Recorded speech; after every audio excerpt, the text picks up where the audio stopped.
আসসালামু আলাইকুম আরহামতুল্লাহ। আজ আমরা শিখব কিভাবে ট্রান্সপারেন্ট ব্যাকগ্রাউন্ড তৈরি করতে হয় সেটা ফটোশপ দিয়ে। ট্রান্সপারেন্ট ব্যাকগ্রাউন্ড আসলে দেখতে কেমন আমি আর এখানে লেখাই ছিল, তারপর আমি এটা লেখাটাকে কপি করে সার্চ দিচ্ছি। এটা হলো ট্রান্সপারেন্ট ব্যাকগ্রাউন্ড।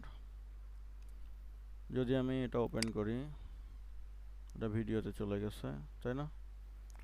আচ্ছা, আমরা ভিডিওতে না, আমরা ইমেজে যাই। ট্রান্সপারেন্ট ব্যাকগ্রাউন্ড থেকে আমরা ইমেজে যদি যাই, তাহলে আমরা দেখতে পারবো এই যে প্রথমে যেটা বের হয়েছে এটা হলো ট্রান্সপারেন্ট ব্যাকগ্রাউন্ড, অর্থাৎ একটা ঘর সাদা, একটা ঘর কালো, একটা ঘর সাদা, একটা ঘর কালো, এরকম। আজ আমরা এটাই শিখব ফটোশপ দিয়ে। তাহলে আর কথা না বাড়িয়ে চলুন আমরা শুরু করে দিই আমাদের ট্রান্সপারেন্ট ব্যাকগ্রাউন্ড কিভাবে তৈরি করতে হয় সেই বিষয়টা। আমি প্রথমে ফটোশপে গেলাম। ফটোশপে গিয়ে ফাইল থেকে নিউ অথবা কন্ট্রোল এন। এরপরে আমি আমার ইচ্ছা মতো দিতে পারি, এখানে কোনো বাধা ধরা নিয়ম নাই যে 500x500 দিতে হবে, 2400x2400 বা 1000x1000। আমি আমার ইচ্ছা মতো নিতে পারি, তবে আমি 500x500ই নিচ্ছি।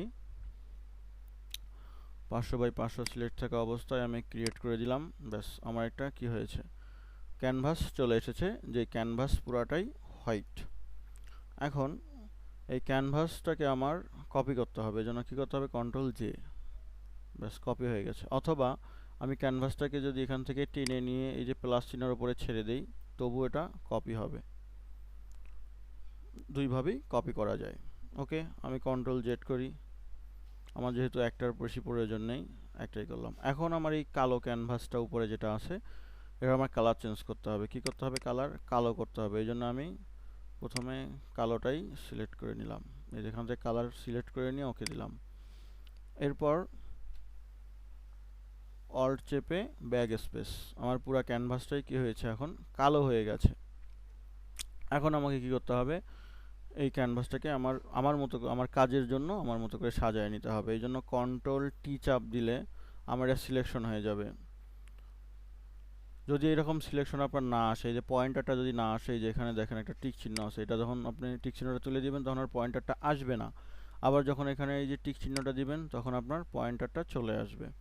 এখন আমি এখান থেকে এটাকে কি করব, ডিভাইডেড করব। এর আগে বলে রাখি, এই যে কন্ট্রোল আর, আর হলো রুলার। এই যে রুলারটা আছে, আমি কন্ট্রোল আর চাপ দিয়েছি, রুলারটা চলে গেছে। যদি রুলারটা না থাকে তাহলে কি করবেন, কন্ট্রোল আর চাপ দিবেন, তাহলে রুলারটা চলে আসবে। আসার পরে এই যে ঠিক এখানে এইভাবে মাউসটা রাখার পরে ক্লিক করে ধরে নিচের দিকে ড্রাগ করবেন। ব্যাস, আবার ডান পাশ থেকে ধরে ড্রাগ করে দিয়ে বসাই দিবেন। ব্যাস, এরপর ইন্টার চাপ দিবেন, হয়ে গেল। এখন আমি কি করতে পারি, এটাকে নিয়ে দুইভাবে কাজ করতে পারি। আমি দুইভাবেই কাজটাকে দেখাবো। প্রথমটা দেখাই, মানে এটাকে আমি ক্রপ করে কেটে ফেলবো, ডিলিট করে দেব।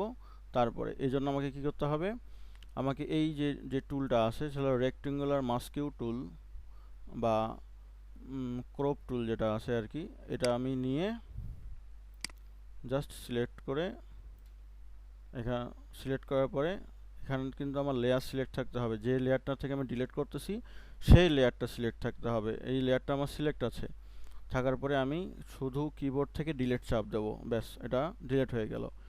এরপর আমি আবার এটাকে ক্লিক করে ড্রাগ করে নিচে আড়াআড়ি অবস্থায় রেখে আবার ডিলিট করে দিলাম। ব্যাস, আমারটা হয়ে গেছে।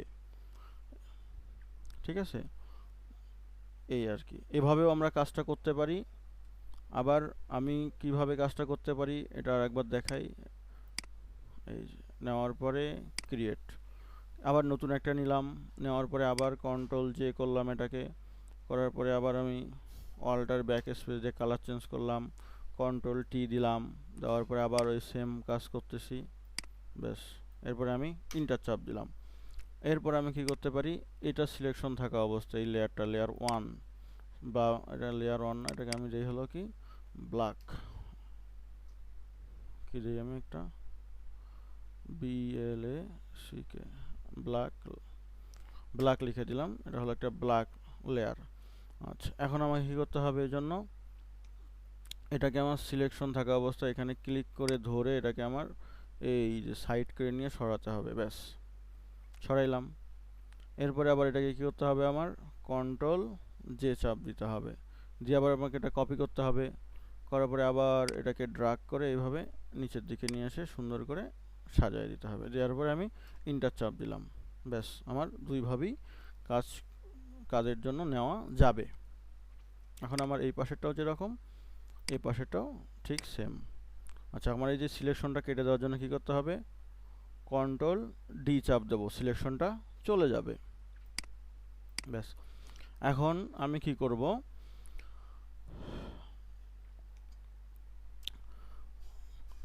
এডিট ফাইলে যাব। আমার এডিট, এই যেখানে এডিট যাব, এডিট থেকে গিয়ে আমি এই যে ডিফাইন প্যাটার্ন যেটা আছে এটাকে সিলেক্ট করব। এখানে দেখেন সিলেকশন দেওয়ার পরে একটা প্যাটার্নের নেম চাচ্ছে, তাহলে আমি এখানে আমার ওই যে ট্রান্সপারেন্ট ব্যাকগ্রাউন্ড যে নামটা ছিল সেটা আমি এখানে পেস্ট করে দিলাম। দেওয়ার পর এটা আমি ওকে করে দিলাম, ব্যাস আমার এখানকার কাজ শেষ। আমার কিন্তু এই যে এটা যেটা ছিল এটার আর আমার প্রয়োজন নেই, এটা আমি কেটে দিই, নো, ব্যাস। এরপর আমি কি করব, ফাইলে গিয়ে আবার নতুন একটা নেব এবার ক্যানভাসটা বড় করে নেব দেখানোর জন্য। যেমন 2400 বাই 2400 নিতে পারি, 1000 বাই 1000, 2000 বাই 2000, 3000 বাই 3000, আপনার ইচ্ছা, আপনার যত ইচ্ছা নিতে পারেন, কোনো প্রবলেম নেই। এই জন্য কী করতে হবে, আমাকে এটা সিলেক্ট করলাম, করার পরে এখানে ক্রিয়েটে চাপ দিলাম, ব্যাস। এটা কিন্তু দেখাচ্ছে আমার, কি দেখাচ্ছে, একটা ট্রান্সপারেন্ট দেখাচ্ছে, তাই নয় কি? কিন্তু এই ট্রান্সপারেন্টটা আমি যদি সেভ করি তাহলে কিন্তু আসবে না, যদি পিএনজি করেও করি তবু আসবে না, যদি ইমেজ করে করি তবু আসবে না, ঠিক আছে? সেক্ষেত্রে আমাকে কি করতে হবে, এটাকে আমি একটা কালার দিই। কি কালার দিতে পারি, হোয়াইট কালার দিতে পারি, ব্ল্যাক কালার দিতে পারি, ইচ্ছা। সো আমার যেহেতু এখানে হোয়াইট কালার করেই দিই, ওকে। দেওয়ার পরে এই যে ওয়ালটার ব্যাক স্পেস চেপে দিলাম, এটা পুরোটা হোয়াইট হয়ে গেল, ব্যাস কাজ শেষ। এরপরে কি করব, এটা সিলেক্ট থাকা অবস্থায় এই যেখানে অর্ধবৃত্ত যেটা আছে, যেমন create new file or adjustment layer, এটাতে আমি ক্লিক করব।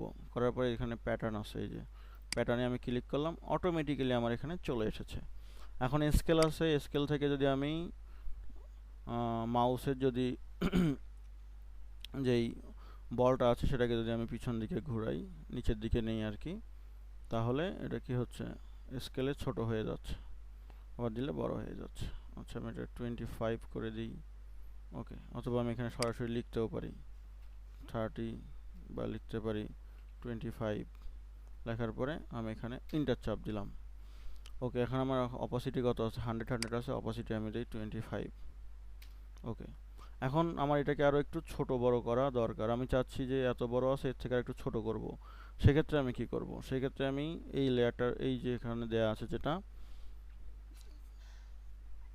এই লেয়ারটাকে আমি ডাবল ক্লিক করব এখানে। করার পর এখান থেকে স্কেল থেকে আমি যদি আবার ছোট বড় করি, ঠিক আছে, ছোট বড় করি, সে ছোট বড় হতেই থাকবে, ওকে।